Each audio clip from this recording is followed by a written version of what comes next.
It's a video game ramble, but it's for a specific system. I'll be rambling about the N64 here. It's not my original N64, but this is the most recent one I got. I'm going to talk about just memories of the system, which I've probably mentioned a few in other video game rambles. And just how also the system, helped me through a lot of, tough times back then. I got the N64 November of '96. I was a senior in high school, and it's supposed to be a Christmas gift, but my mom gave it to me early. I think it came out August of '96, and it was kind of a pain in the ass to get. But I think I had Mario 64, and I had Mortal Kombat Gold, but again, I didn't want that, so she just returned it. I was like, I got no interest in Mortal Kombat.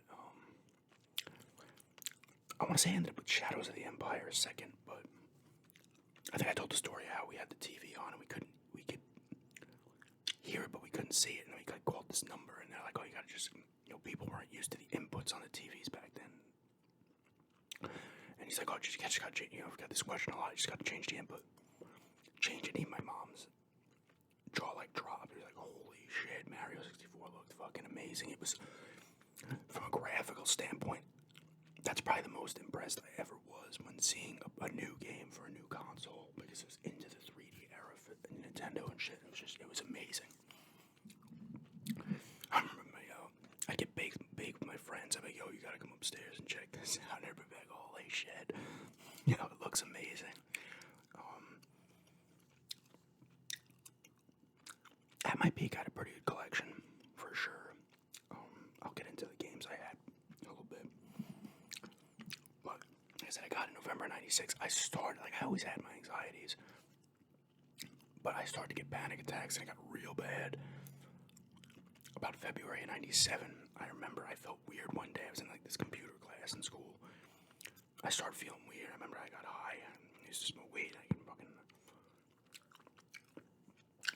I stopped smoking for a bit after, then I started again later on, and occasionally I'll still do it, but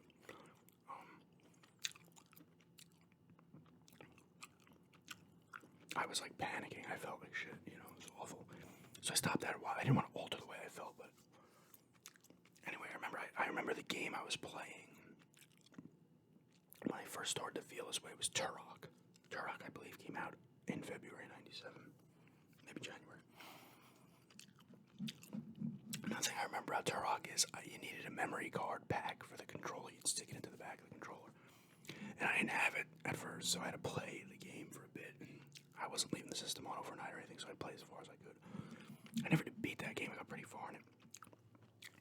But I remember, I was struggling with these panic attacks, and I just felt weird for months. That whole second half of senior year, I fucking felt weird, man. I was getting bad headaches, which I would get, but these migraines were getting worse. It was bad, and I didn't know how I was feeling. I was bugging out. But I remember playing Turok with it, and Turok kind of helped a little bit because I'd focus on the game. I ended up with Shadows of the Empire, which I would have had before that. I don't know if it came out at launch. It might have, or it came out a month or two after, so I might have had it when I got the system. Because I want to say there was only 2 launch games. It was Mario 64 and Pilot Wings 64. A lot of those memories with video games, moving forward was with a lot of those N64 games. They helped me through those times. Interesting shaped system for sure. 4 controller ports. You could put an expansion pack here, which this one has it. Some of the bigger games later on, like Road Rash 64 and shit, you'd need this. And Indie. I've talked about Indie before.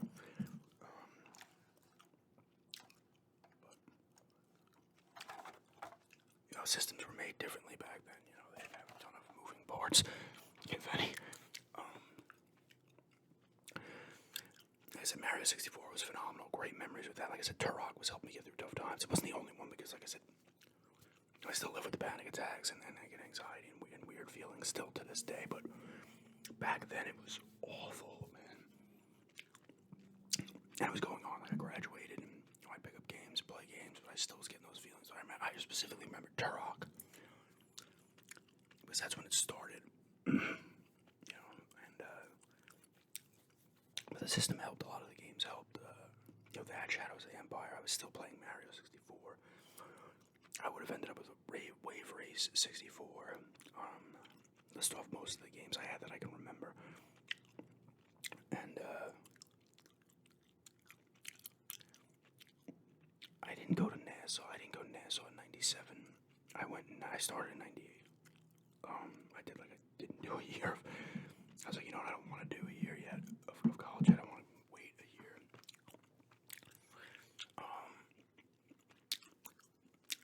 I'm trying to remember, like, GoldenEye was another one. I got that in, I believe, August of '97. Another incredible game that I loved. It was another jaw-dropping game. I was like, this is so fucking fun. And I found multiplayer, but I had to plug in another controller because I was like, what is this? And I'm playing it because you couldn't play if you just had one controller.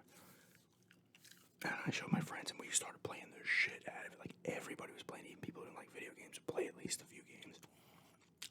It's fun. Like I said, me and my two friends still played it. We played a few weeks ago. We'll still play. We can't get that fourth player anymore, but back then everybody was down to play. It was fun. Another game I played a ton of multiplayer of was WCW NWO World Tour. Play the 4-player of that. Like, it's like a little Royal Rumble type thing. I think you can play 2-on-2, whatever. Mario Kart 64 was another one that we played multiplayer on, and with the balloons above your head, and you gotta knock them off with the shells. And Knockout Kings, I think it was Knockout Kings 2000. We'd play. But Bond, GoldenEye got the most by far. But this game was a late era title. I believe this came out in 2000. Yeah, 2000. Actually, it was 2000. No, it was 2000, alright. Could only get this at Blockbuster. Back then, this game got canceled. My friend had a pre-order on this at GameStop or whatever the fuck it was called. I think GameStop was around then. It was like GameStop had Electronics Boutique was its own thing, but GameStop had multiple names. It was like Funkoland Babbage's. But it might have been Funkoland, but he put a reserve on this and it had to get canceled. He had to get his money back, the money he put down, because they weren't putting it out. Blockbuster was the only place you could get it. And we rented it a few times, and then I bought it. And we would play the shit out of this game. Me and my one friend and my other friend would pop in with tips from time to time. I remember playing this game. We'd play this game 5 hours straight. We had to go take a walk because it was our minds were just in the indie mode, in 2000, you get on the internet and you could find tips if you wanted, but we didn't find. We weren't doing that. So if we were stuck on something, you could be stuck for a while. But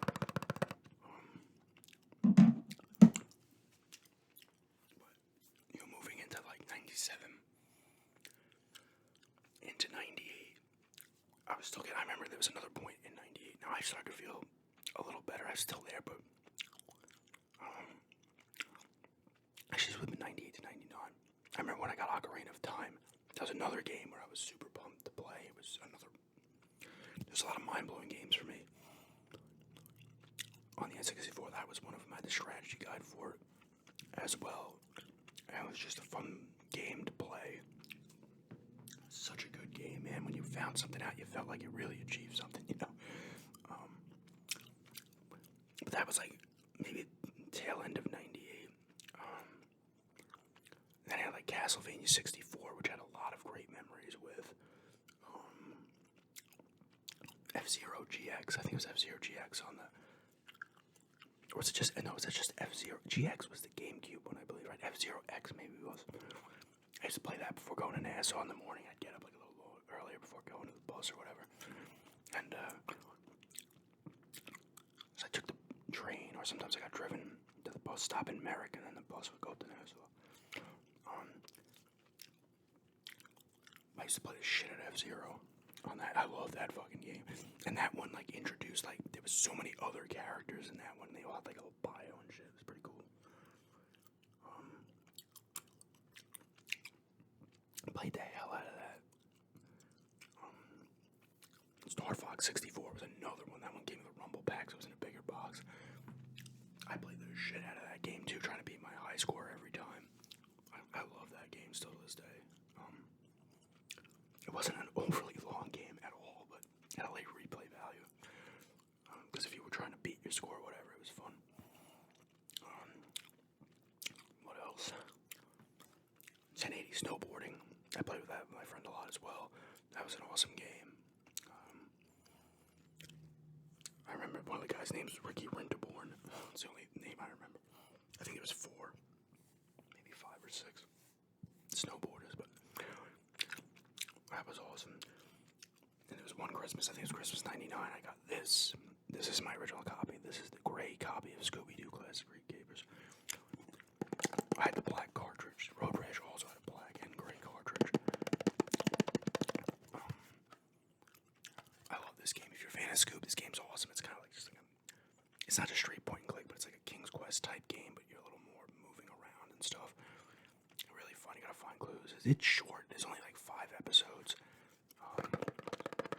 They play through, but it's like classic characters from the show, villains and shit. I love the hell of this game. Majora Mask, admittedly, I played a bunch of, but I couldn't get super into it. That's the one where the moon was gonna crash into the earth, and you had like a specific time limit and stuff, and you get certain masks, give you abilities and stuff. It was a cool game, and I understand why people would like it. It was definitely completely different, but I wasn't super into it.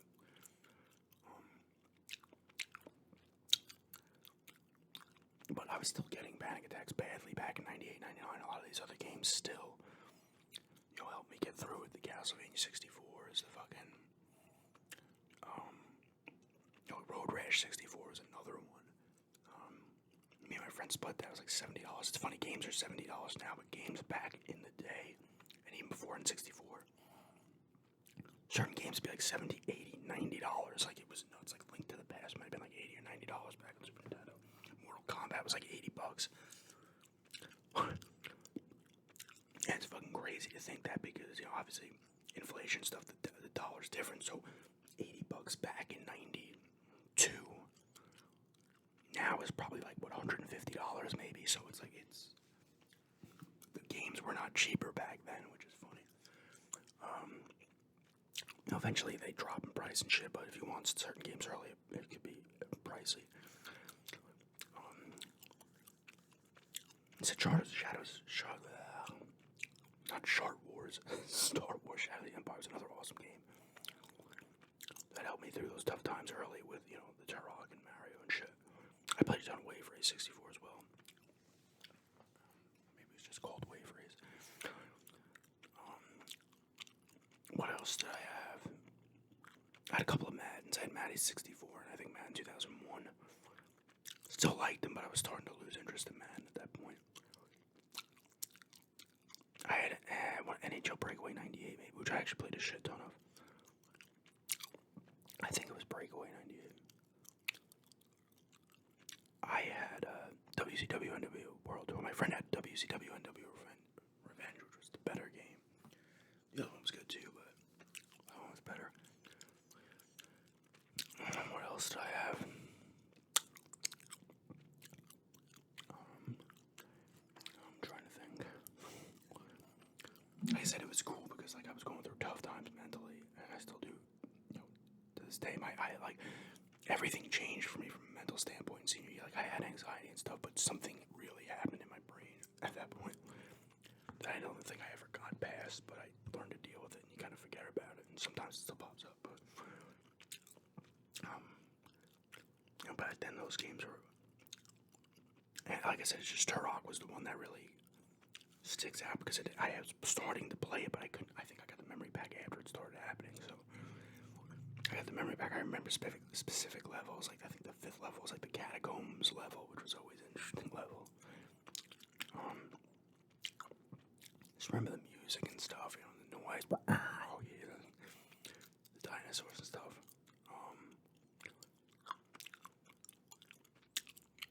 What else do I have?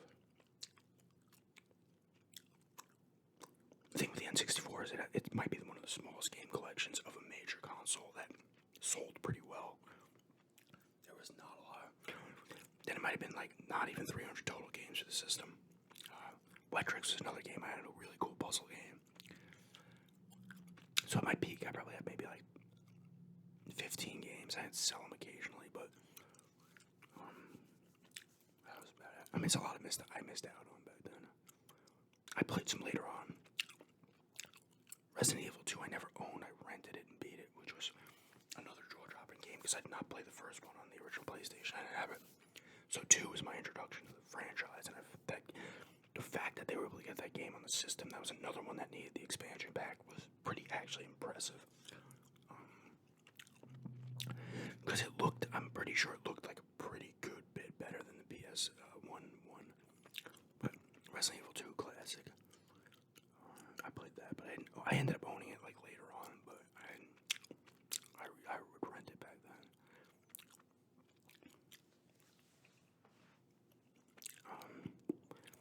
Trying to think if I owned any other sport games. I don't think I did. F-Zero, did I own any other racing games? I remember like a Cruising USA was another one I would rent, which was fun. I want to say they had a Paperboy game too. I vaguely recall playing a Paperboy game for the N64.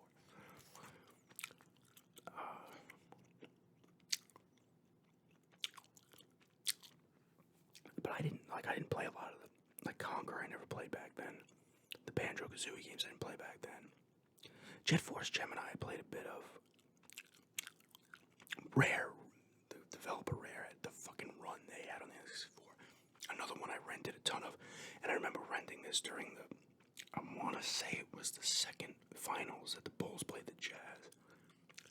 It's been 97, 98, yeah, it definitely was 97, 98. I remember playing it during that. I would rent that a bunch. It was like this cool game where you had to like bash through buildings and make a path for these weapons carrying nukes and stuff, and if you hit stuff it would blow up and shit. You had to destroy it, make a path. It was a unique game. It was really cool. It was different vehicles you can use and stuff. There was jetpack missions where you're like smashing down buildings. It was really fun. I never owned it, but I would rent that one a lot.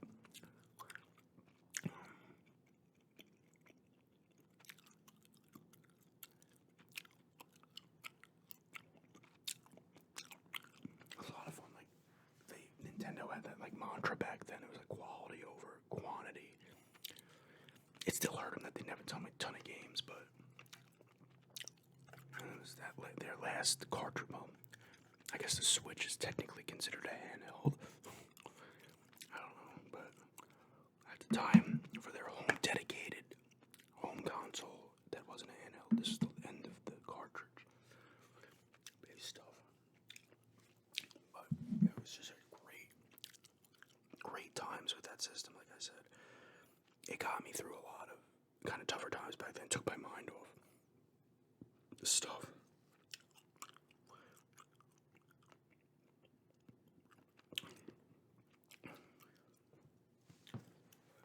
It was fun. Good times back then, man. Again, I want to kind of do this. I should have mentioned this earlier if people watched this long.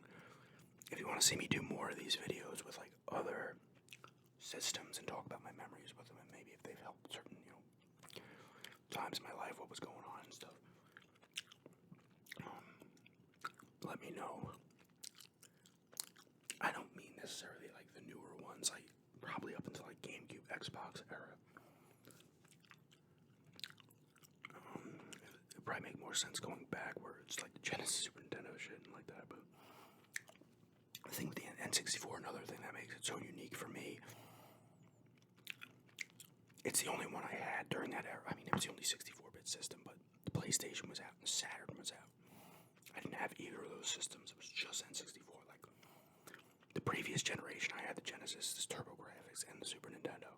And then afterwards, the Xbox was my main console, but I had two usually at a time, and I played them all enough. It wasn't like that. It was just is the N64. That was it.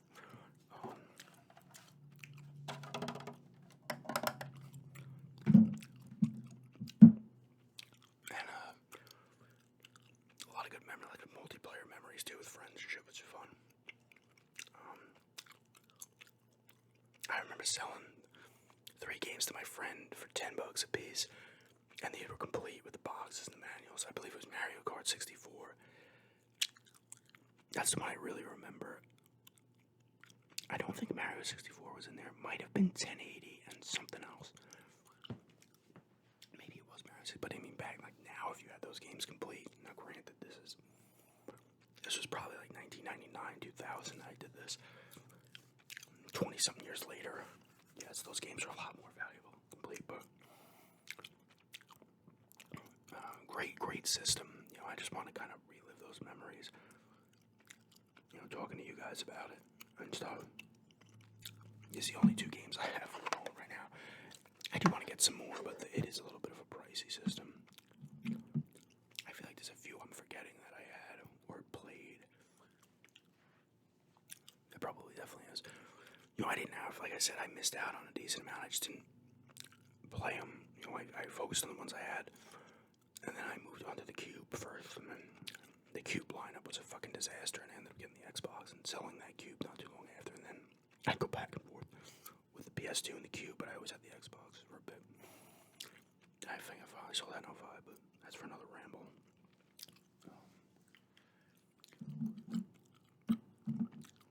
A lot of memories from this fucking game, though, and Scoob as well. Scoob got me through some tough times as well, for sure. But yeah, that's just an N64 ramble. If you want to see hear any more video game console rambles and just specific about those consoles, let me know. But yeah, thanks for checking this out, and have a good night.